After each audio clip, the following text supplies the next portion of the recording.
नमस्कार, आदाब, अभिनंदन, आभार। आप सभी लोग का स्वागत है मेरे चैनल क्लिनिकल गुरुजी में। उम्मीद करता हूँ कि इस चैनल के माध्यम से जो कोई भी वीडियोज़ अपलोड होती होंगी, तो उसमें आप लोगों को थोड़ी बहुत ही बेसिक नॉलेज मिलती होंगी। तो ये वीडियो सिर्फ एजुकेशनल पर्पज़ के लिए है। इसको ही आधार मानकर कोई भी ट्रीटमेंट अपने आप से मान ना करवाएँ। और कोई भी आप लोगों को समस्या हो तो अपने जो लोकल प्रैक्टिशनर से जो भी है आपके आसपास जो डॉक्टर रहते हैं उनकी सलाह ज़रूर लें। सिर्फ इस वीडियो को आधार मानकर अपनी खुद ब खुद डॉक्टर ना बन जाएं, क्योंकि कोई भी एक एसेंशियल मेडिकल टॉपिक्स को लेकर के सारी जानकारी एक ही वीडियो में जा करके दे देना ये संभव भी नहीं है, ये पॉसिबल भी नहीं है, ये मुमकिन भी नहीं है। और ये सबसे इंपॉर्टेंट बात, ये हमारी मेडिकल टर्मिनोलॉजी और मेडिकल फील्ड में ये एथिकल भी नहीं है। तो चलिए दोस्तों, इसी सीरीज़ को कंटिन्यू करते हैं। आप आज हम लोग जिस बारे में बात करने जा रहे हैं वो है प्रेग्नेंट लेडीज़ के बारे में।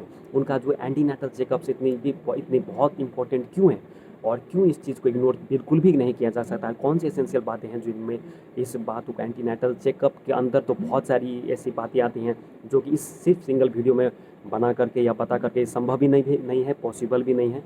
और जैसे जैसे इसमें प्रयास करते हैं कि थोड़ी बहुत जानकारी आप लोगों को प्राप्त हो, मिली जाए, मगर कोई भी ऐसी बातें छूट जाएँ तो वो दूसरे, तीसरे, चौथी जितने भी इस वीडियो में सीरीज़ बनेगी आप लोगों को जानकारी मैं देता रहूँगा। और इस वीडियो का मार्फत से मोटा-मोटी रूप से देखिए ज्ञान देने की कोशिश करूँगा, थोड़ी बहुत आप लोगों को बताने की कोशिश करूँगा।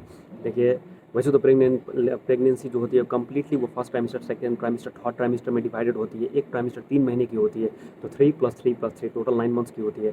तो 9 मंथ्स में ऐसे बहुत ही विभिन्न फेज़ में विभिन्न इन्वेस्टिगेशंस करने पड़ते हैं और साइकिल्स को फॉलो करना पड़ता है, उनका प्रोग्रेशन फॉलो करना पड़ता है।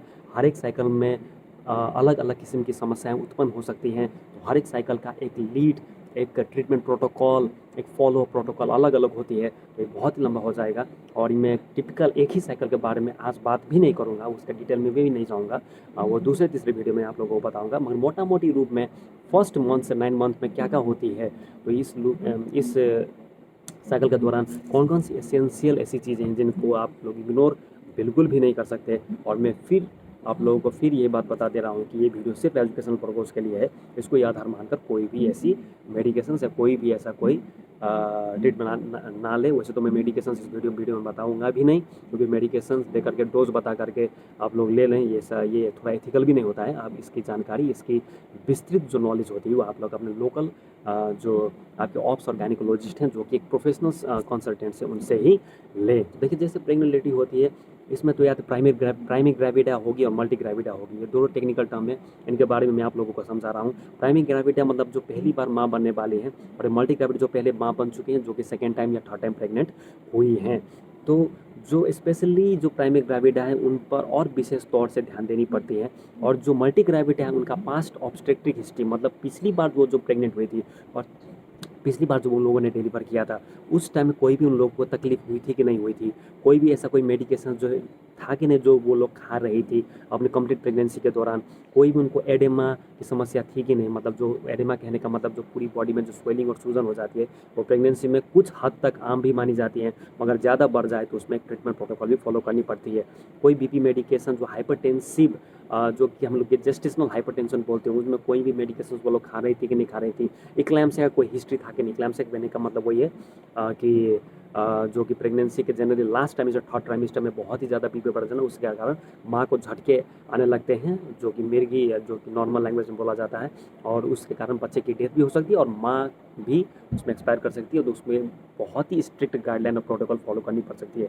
तो मल्टी ग्रेविडा और प्राइमरी ग्रेविडा जो पहली बार माँ बनी है, उन पहली बार जो माँ बनने वाली हैं उन लोगों का जैसे last date of menstrual cycle, मतलब उनकी अंतिम महीनावारी कब हुई थी, महीनावारी जितने भी उससे पिछले जितनी भी महीनावारी हो रही थी वो रेगुलर थी कि इरेगुलर थी, अमाउंट ऑफ ब्लड कितना निकल रहा था, कोई भी क्लॉटेड ब्लड या जमा हुआ खून तो नहीं था, ऑफेंसिव मतलब वो कोई स्मेल तो नहीं करता था जो भी ब्लड उसमें वहाँ से निकलता था, उनकी पहले एनेमिक वो थी कि नहीं, मतलब शरीर में खून की कमी होना उसके कारण प्रेगनेंसी से पहले ही आयरन टैबलेट को कंज्यूम कर रही थी कि नहीं कर रही थी। क्योंकि वो पहले से अगर आयरन टैबलेट को कंज्यूम कर रही हैं तो प्रेगनेंसी अगर प्रेग्नेंट हो गई तो उसमें एक कॉमन फिनोमेना होता है जो कि एनीमिया एक प्रेग्नेंट लेडी में होती है।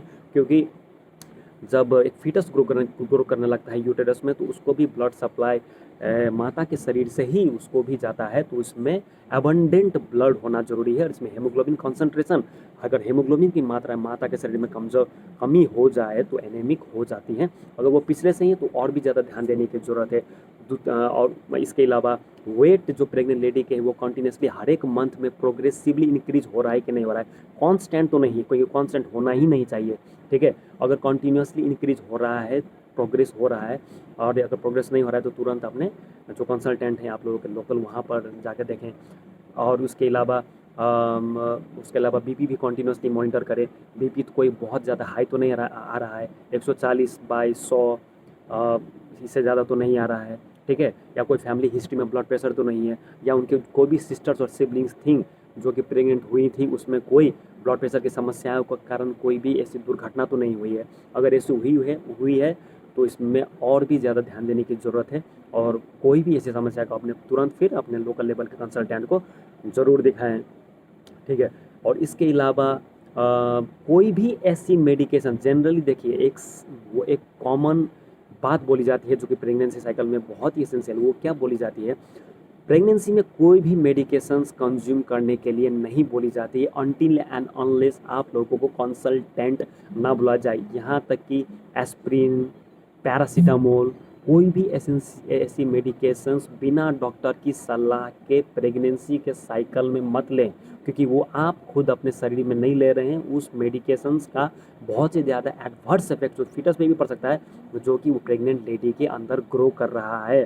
तो कोई भी बेसिक से बेसिक, कॉमन से कॉमन मेडिकेशंस भी प्रेगनेंसी के दौरान खुद डॉक्टर बनकर किसी की बातों में आकर कोई भी ऐसी एरा गैरा नथु खेरा जो कि लोकल लेवल में जो कि हम लोग क्वैक्स बोलते हैं, ठीक है, वो जो अपने आप को जो मेडिकल प्रोफेशनल्स के तरीके से प्रेजेंट करते हैं, सूट टाई लगा लिया, खुद अपने आप को डॉक्टर बोलते हैं, तो उन लोगों के झांसे में आकर कोई भी ऐसी मेडिकेशंस बिल्कुल भी ना ले। कोई भी लोकल मेडिकेशन जैसे हम लोग लेते हैं ना, सर्दी हो गया पैरासीटामोल ले ले, बुखार हो गया पैरासीटामोल ले ले, फ्लेक्सन खा ली इधर। प्रेगनेंसी के दौरान कोई भी फर्स्ट डे से जब आप लोगों को डायग्नोस हो गया कि आप प्रेग्नेंट है, प्रेग्नेंट लेडी के लिए मैं बात बता रहा हूँ, तो आप कोई भी मेडिकेशन ना लें until unless it has been guided and supervised by the consultants. ये बहुत ही एसेंशियल मेडिकेशंस, क्योंकि उसमें भी आप ज़्यादा डिटेल हो जाएगा, उसमें भी कैटेगरी बनाई जाती है दोस्तों कि इसमें category A, category B, category C, category D. Category A थोड़ा बहुत सेफ होता है, कैटेगरी ए का आप लोग कंज्यूम कर सकते हैं, कैटेगरी बी नहीं कर सकते, कैटेगरी सी स्ट्रिक्टली प्रोहिबिटेड होता है।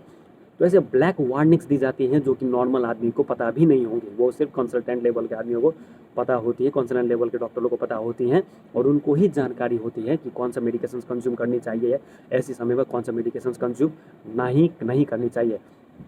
तो दोस्तों मोटा मोटी रूप से यही सब बातें हैं जो मैं आप लोगों को बताने की कोशिश करता हूँ। इसमें तो बहुत सारी एक पॉइंट पर, एक टॉपिक पर बहुत एक वीडियो बनाई जा सकती है। तो अगर आप लोग को इस वीडियो पसंद आई और आप लोग चाहते हैं कि मैंने जितने भी पॉइंट बताए आप लोगों को इस वीडियो के दौरान, उसकी हर एक चीज़ में आप लोगों को और भी डिस्क्रिप्टिव पर्पज से और भी मतलब क्या बोलते हैं, और भी डिटेल में आप लोगों को समझाने की कोशिश करूं, तो आप लोग मुझे कमेंट सेक्शन में आप अपना बात बता सकते हैं। और इसके अलावा कोई भी दूसरा टॉपिक पर आप लोग मुझे वीडियो बनाने की बात कहेंगे तो मैं उस पर गौर ज़रूर करूँगा, और आप लोगों के लिए ऐसी ही वीडियो बनाता रहूँगा जिससे आप लोगों को थोड़ी बहुत भी जानकारी मिलती रहे।